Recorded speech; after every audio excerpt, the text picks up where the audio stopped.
الحمدللہ رب العالمین والعاقبۃ للمتقین الصلاۃ والسلام علی سید المرسلین۔ روشن راستے کے متلاشی تمام لوگوں کو السلام علیکم۔ آج ہم بات کریں گے کہ سورۃ الفلق اور سورۃ الناس کیوں نازل فرمائی گئی اور کیا جادو برحق ہے یا نہیں۔ حضور صلی اللہ علیہ وآلہ وسلم پر کس نے جادو کروایا اور پھر اس جادو کا حضور صلی اللہ علیہ وآلہ وسلم کو اثر کیسے محسوس ہوا۔ قرآن پاک کے مطابق جادو کا توڑ کیا ہے؟ آپ کو ان تمام سوالات کے جوابات اس ویڈیو سے ملیں گے۔ اس کے لیے ضروری ہے کہ آپ ہماری ویڈیو کو پورا دیکھیں۔ حضور اکرم صلی اللہ علیہ وآلہ وسلم پر جادو ہوا اور اس وجہ سے ہم کہہ سکتے ہیں کہ جادو برحق ہے، اور پھر اس جادو کا توڑ کرنے کے لیے ہی اللہ تعالیٰ نے سورۃ الفلق اور سورۃ الناس نازل فرمائی۔ حضور صلی اللہ علیہ وآلہ وسلم پر جادو بھی ہوا اور اس کا اثر بھی حضور صلی اللہ علیہ وآلہ وسلم کو محسوس ہوا۔ یہ واقعہ ہے صلح حدیبیہ کے بعد کا۔ صلح حدیبیہ کے بعد مشرکین اور یہود مان چکے تھے کہ اسلام اور مسلمانوں کا مقابلہ ہم نہیں کر سکتے۔ اس وقت زیادہ تر یہود خیبر میں آباد تھے اور انہیں اندازہ تھا کہ حضور صلی اللہ علیہ وآلہ وسلم اب ان پر حملہ کریں گے، اور صلح حدیبیہ کے بعد ہی خیبر فتح ہوا تھا۔ خیبر کے یہودیوں کا ایک گروہ مدینہ آیا۔ مدینہ کا ایک شخص تھا لبید بن عاصم۔ یہ گروہ اس سے آ کر ملا۔ یہ انصاری تھا اور قبیلہ بنی زریق سے تعلق تھا۔ یہ منافق تھا یا کم از کم یہود کا حلیف تھا۔ یہود نے آ کر لبید بن عاصم سے کہا کہ ہم تو زور لگا چکے، محمد صلی اللہ علیہ وآلہ وسلم کو راستے سے ہٹا نہیں سکے۔ تم بہت بڑے جادوگر ہو، تم ہی کوئی حل نکالو اور کسی طریقے سے ان پر ایسا جادو کرو کہ وہ ہمارے راستے سے ہٹ جائیں۔ یہود کے اس گروہ نے 3 اشرفیاں ہدیے کے طور پر لبید بن عاصم کو دی تھیں۔ لبید بن عاصم نے خدمات حاصل کی ایک یہودی لڑکے سے جو کہ حضور صلی اللہ علیہ وآلہ وسلم کے گھر میں بطور غلام رہتا تھا۔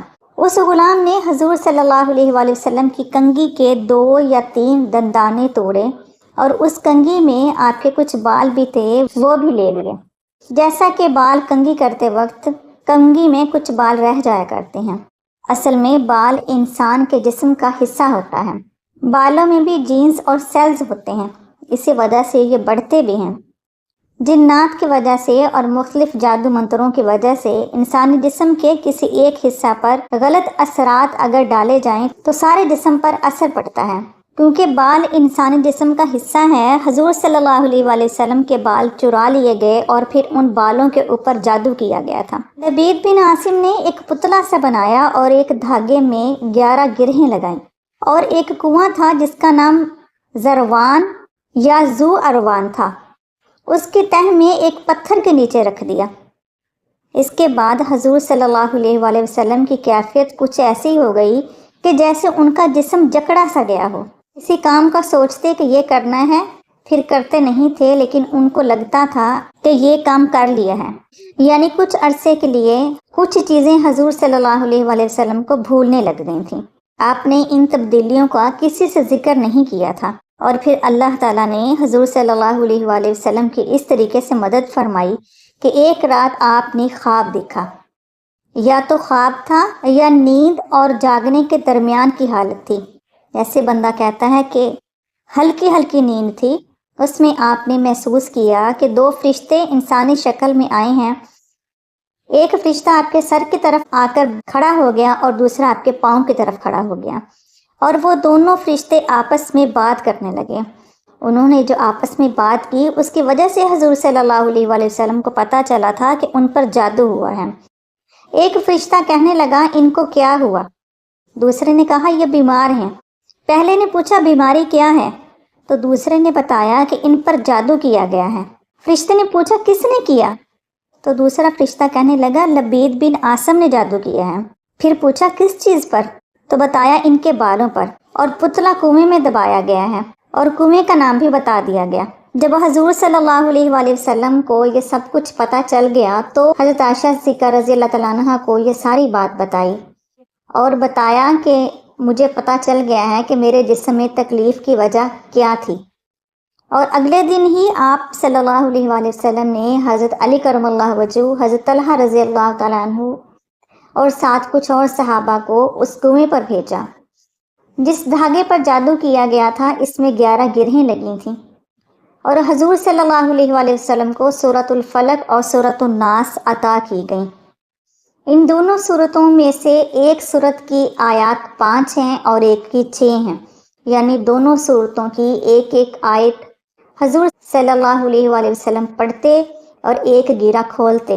11 آیتوں کے ساتھ 11 گرہیں کھولیں اور اللہ تعالیٰ نے حضور صلی اللہ علیہ وآلہ وسلم کے جسم مبارک سے جادو کا اثر ختم فرما دیا۔ سورۃ الفلق اور سورۃ الناس کا یہ شان نزول حضرت عائشہ صدیقہ رضی اللہ تعالیٰ عنہا، حضرت زید بن ارقم رضی اللہ تعالیٰ عنہ اور حضرت عبداللہ بن عباس رضی اللہ تعالیٰ عنہ سے مروی ہے، اور حضور صلی اللہ علیہ وآلہ وسلم پر جو جادو ہوا اس کا پورا واقعہ صحیح بخاری، صحیح مسلم اور باقی احادیث کی بڑی بڑی کتب میں موجود ہے۔ حضرت جبرائیل علیہ السلام نے حضور صلی اللہ علیہ وآلہ وسلم کو تلقین کی تھی کہ ان صورتوں کے ذریعے سے جادو کا توڑ کر لیں۔ اس وجہ سے ہمیں پتہ چلتا ہے حضور صلی اللہ علیہ وآلہ وسلم پر جو جادو کا اثر ختم ہوا تو امت کو بھی راستہ ملا، امت کو پتہ چلا کہ ہمارے نبی پہ بھی جادو ہوا، ہم پہ بھی ہو سکتا ہے، اور اس کا توڑ بھی اللہ تعالیٰ نے قرآن پاک میں ہی لکھ دیا کہ سورۃ الفلق اور سورۃ الناس جو ہیں وہ جادو کا توڑ ہے۔ ان میں ایک آیت ہے وَمِن شَرِّ النَّفَّاثَاتِ فِي الْعُقَدِ کہ جو گرہوں پر پھونکے مارتی ہیں ان کے شر سے میں اللہ کی پناہ مانگتا ہوں۔ گرہ پر پھونکنا یہ جادو کی علامت ہے، کچھ نہ کچھ پڑھ کے پھر گرہ لگا دی اور ساتھ پھونک مار دی، دوسروں کے نقصان کے لیے جو عمل کیا جائے اسی کو جادو کہا جاتا ہے، اور اسی کو کالا جادو کہا جاتا ہے، جس کی وجہ سے انسان کا جسم تکلیف میں آ جاتا ہے اور انسان کو محسوس ہوتا ہے جیسے وہ مختلف بیماریوں میں مبتلا ہو گیا ہے۔ نفاسات کی بات ہوئی ہے کہ جو گرہوں پر پھونکے مارتی ہیں، تو اس میں عورتوں کی بات ہو رہی ہے۔ اصل میں اگر جادو کرنے والا مرد ہو تو بھی یہی سورۃ الناس اور سورۃ الفلق ہی پڑھی جائے گی، لیکن اس میں اسپیشلی جو نفاسات کا ذکر ہے وہ اس وجہ سے ہے کہ لبید بن عاصم کی بہنیں اور بیٹیاں بھی بہت زیادہ جادو کیا کرتی تھیں، اور حضور صلی اللہ علیہ وآلہ وسلم پر جو جادو ہوا تھا اس میں لبید بن عاصم کی بیٹیاں اور بہنیں بھی برابر شامل تھیں، اسی لیے اس صورت میں نفاسات کا ذکر ہوا ہے۔ جادو برحق ہے کیونکہ جادو کے توڑ کے لیے ہی سورۃ الفلق اور سورۃ الناس نازل ہوئی، اور جادو کا توڑ قرآن پاک نے بتایا تو اس کا مطلب ہے کہ جادو ہو جاتا ہے۔ جادو کا انکار کرنے کا مطلب ہے کہ ہم قرآن پاک کے ایک حصہ سے انکار کر رہے ہیں۔ سورۃ الفلق اور سورۃ الناس پڑھ کر حضور صلی اللہ علیہ وآلہ وسلم اپنے جسم پر دم کیا کرتے تھے۔ سورہ فلق ناس پڑھ کر اپنے ہاتھوں پہ دم کرتے اور پھر اپنے سارے جسم پر وہ ہاتھ پھیر لیتے تھے۔ حضور صلی اللہ علیہ وآلہ وسلم جب بہت زیادہ بیمار تھے تو یہ کام حضرت عائشہ صدیقہ رضی اللہ تعالیٰ عنہ کرتی تھیں۔ کئی بار تو ایسے ہوتا تھا کہ حضور صلی اللہ علیہ وآلہ وسلم کے ہاتھوں کو حضرت عائشہ صدیقہ رضی اللہ تعالیٰ عنہ اٹھا کر حضور صلی اللہ علیہ وآلہ وسلم کے چہرہ مبارک کے پاس کرتی۔ حضور صلی اللہ علیہ وآلہ وسلم سورۃ الفلق اور ناس پڑھ کے اپنے ہاتھوں پہ دم کر دیتے، اور حضرت عائشہ صدیقہ رضی اللہ تعالیٰ عنہ حضور صلی اللہ علیہ وآلہ وسلم کے ہاتھ ان کے جسم مبارک پر پھیر دیتی تھیں۔ اور کئی بار آپ نے ایسے کیا کہ حضور صلی اللہ علیہ وآلہ وسلم کے حکم کے مطابق سورۃ الفلق اور سورۃ الناس اپنے ہاتھوں پر دم کر کے اپنے ہی ہاتھ حضور صلی اللہ علیہ وآلہ وسلم پر پھیر دیا۔ اگر احادیث دیکھی جائیں تو حضور صلی اللہ علیہ وآلہ وسلم کی زندگی سے ہمیں پتہ چلتا ہے کہ حضور اکرم صلی اللہ علیہ وآلہ وسلم بہت ساری چیزوں سے پناہ مانگا کرتے تھے، جیسے کہ حضور صلی اللہ علیہ وآلہ وسلم نے ارشاد فرمایا کہ یا اللہ میں عاجزی اور بخل سے تیری پناہ چاہتا ہوں، بڑھاپے سے تیری پناہ چاہتا ہوں، جل کر مرنے سے تیری پناہ چاہتا ہوں۔ اس طرح بہت ساری چیزوں سے حضور صلی اللہ علیہ وآلہ وسلم پناہ مانگا کرتے تھے، لیکن صحابہ کہتے ہیں کہ جب سورۃ الفلق اور سورۃ الناس نازل ہو گئیں تو حضور صلی اللہ علیہ وآلہ وسلم نے باقی چیزوں سے پناہ مانگنا کم کر دی، اور آپ کی جو پناہ تھی آپ سورۃ الفلق اور سورۃ الناس کے ذریعے ہی مانگا کرتے تھے۔ اللہ تعالیٰ سے دعا ہے اللہ تعالیٰ ہمیں بھی ان دونوں صورتوں سے زیادہ فائدہ اٹھانے کی توفیق عطا فرمائے۔ جو بھی روحانی جسمانی بیماریاں ہمارے اندر موجود ہیں اللہ اپنی رحمتوں کے ساتھ ہمیں شفا عطا فرمائے۔